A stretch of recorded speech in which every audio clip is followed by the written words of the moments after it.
देखिए, लोग दूसरी पार्टियों को ये कह रहे हैं कि MIM अगर चुनाव लड़ती है, अकेले चुनाव लड़ती है तो बीजेपी को फ़ायदा होगा। ये सब बातें पुरानी हो गई। कई बार इस तरह की बातें उठी, हर इलेक्शन में बातें की जाती हैं। हकीकत ये है कि आप एक तीर से कई बार शिकार नहीं कर सकते, आपको तीर बदलना होगा।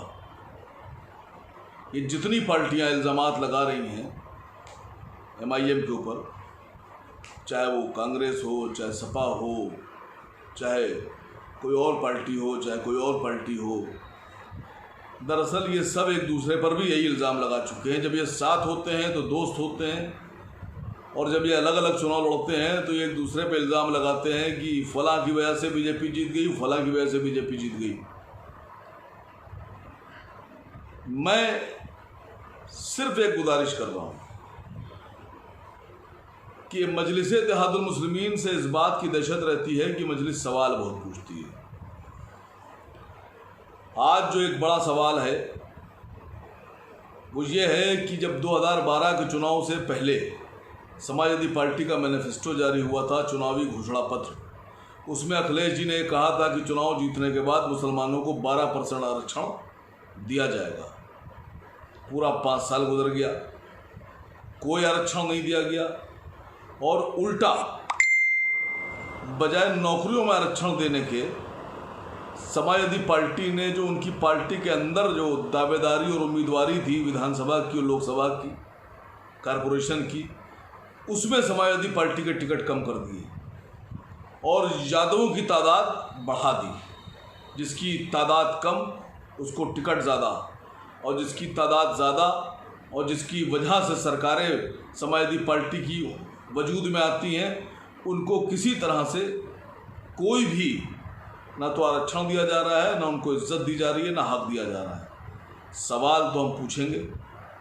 मजलिस-ए-इत्तेहादुल मुस्लिमीन के तमाम लोगों से मेरी गुजारिश है कि समाजवादी पार्टी के सभी लोगों से, चाहे वो ज़िले के लोग हों, नगर के लोग हों, वार्ड के लोग हों, प्रदेश के लोग हों, राष्ट्र के लोग हों, जहां इनकी मीटिंग लग रही हो वहां इनसे सवाल कीजिए कि कहाँ है हमारा आरक्षण, कौन सा आरक्षण दे रहे हैं आप? आपने वादा किया था, आपने आरक्षण क्यों नहीं दिया? और मैं मीडिया कर्मियों से, मीडिया के ज़रिए से, समाचार पत्रों से, सभी मीडिया हाउसेस के ज़रिए से सवाल पूछ रहा हूँ अखिलेश यादव जी से कि 2012 से 17 तक की सरकार में तो आपने आरक्षण नहीं दिया। मैं ये जानना चाहता हूँ कि क्या ये जो नया घोषणा पत्र आप जारी करने जा रहे हैं अभी 2022 के चुनाव के लिए, क्या इस चुनाव में आप फिर से ये वादा करेंगे मुसलमानों से कि आप मुसलमानों को अगली सरकार अगर बनती है तो क्या उसमें आप आरक्षण देंगे? आप क्या मुसलमानों के आरक्षण के पक्ष में हैं? और अगर अबकी से आरक्षण का वादा कोई भी पार्टी करती है तो वो उस वादे को सिर्फ वादे तक रखेगी या ज़मीन पर लागू करेगी?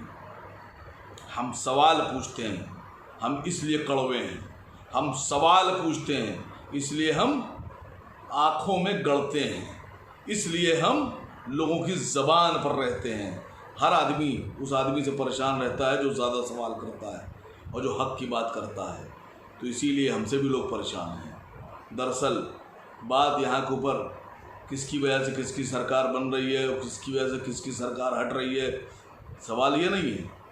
सवाल ये है कि अब मुसलमानों की तरफ से एक ऐसी आवाज़, बेबाक आवाज़ असद ओवैसी साहब की ज़मीन से उभर कर आसमानों तक जा रही है, जो ये कहती है कि मुसलमान अब वोट बैंक नहीं है, अब मुसलमान हिस्सेदार है, अब मुसलमान हक़ मांगता है, अब मुसलमान को जो हक़ देगा वही राज करेगा, जो मुसलमान के हिस्से की बात करेगा वही राज करेगा। और जिसने मुसलमान के साथ झूठे वादे या वादा खिलाफ़ी की तो उसका हश्र मुसलमानों को चुनाव में बता देगा।